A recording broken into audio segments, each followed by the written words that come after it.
এই যে দেখেন এই যাত্রী, এই যে তার প্রতিনিয়ত আসা যাওয়া, আসলে সে কিন্তু যাত্রী না। আপনারা নিশ্চয়ই জানেন আমরা সম্মানিত একজন যাত্রীকে, এবং যে সমস্ত যাত্রী বিদেশের মাটিতে শ্রম দিয়ে টাকা অর্জন করে আমরা তাদেরকে যথেষ্ট সম্মান করার চেষ্টা করি। কিন্তু যখন এই যাত্রী ভেসে একটা লোক প্রতি বছর 50 বার 60 বার 70 বার আসা যাওয়া করে, তখন আমরা আর তাদের এই পণ্যকে আমরা তাদের এই ব্যাগেজ আমরা যখন কাটি দেখি, তাহলে কি আমরা এইভাবে মুন্সি ভাই বলতে পারি? আসসালামু আলাইকুম দাঁড়িয়ালা ছাগল ভাই, কি অবস্থা, কেমন আছেন? আপনাদেরকে আর কোনো কাজ নেই নাকি খাইয়ে দেয়া? ওই ভাইটাই যদি 50 বার বিদেশে যাওয়া আসা করে বা 70 বা 100 বার যাওয়া আসা করে, তাহলে আপনার সমস্যা কি? ওই কুত্তার বাচ্চা, তোর বাবার টাকাটা যায় না, তোর মার চোদাই না টাকাটা যায়? এই শুয়োরের বাচ্চা, তার লাকিস তুই চেক করার কেডা? তুই তার লাকিস কাটার কেডা?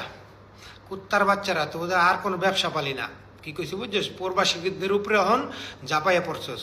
যেই প্রবাসী বাইদের রেমিটেন্সের জন্য বাংলাদেশ অহনো সতাল আছে কুত্তার বাচ্চা, সেই টাকা দিয়ে হলো তোদের বেতন দেয়, আমাদের টাকা দিয়ে হলো তোদের বেতন দেয়। কুত্তার বাচ্চারা তোদের মতো চামচা এয়ারপোর্টে রাখছে, তোদের মতো চামচা এয়ারপোর্টে রাখছে হলো যারা দেশদ্রোহী আছে তাদেরকে ধরার জন্য, আর প্রবাসী ভাইদেরকে চেক করার জন্য না। তারা একটা জায়গায় 2টা মোবাইল নেয়, তাইলে তোরা 2টা জায়গায় 4টা নিলে তারা তোরা ধরবি, তোর বাপের টাকাটা নেয়?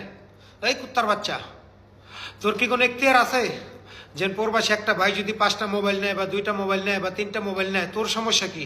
তোর বাবার টাকাটা নেয়? খান কিরপোলারা খাইয়ে দেয়, তোদের কোনো কাজ নেই নাকি? প্রবাসীকে পুটকি মারার ধান্দায় থাকোস, ওয়েট কর, ঠিক আছে? গোয়ার ভিতরে একবার আটকালা বাস ঢুকামু, ওই বাস আর বাইর করবো না। কি কইছি বুঝছস?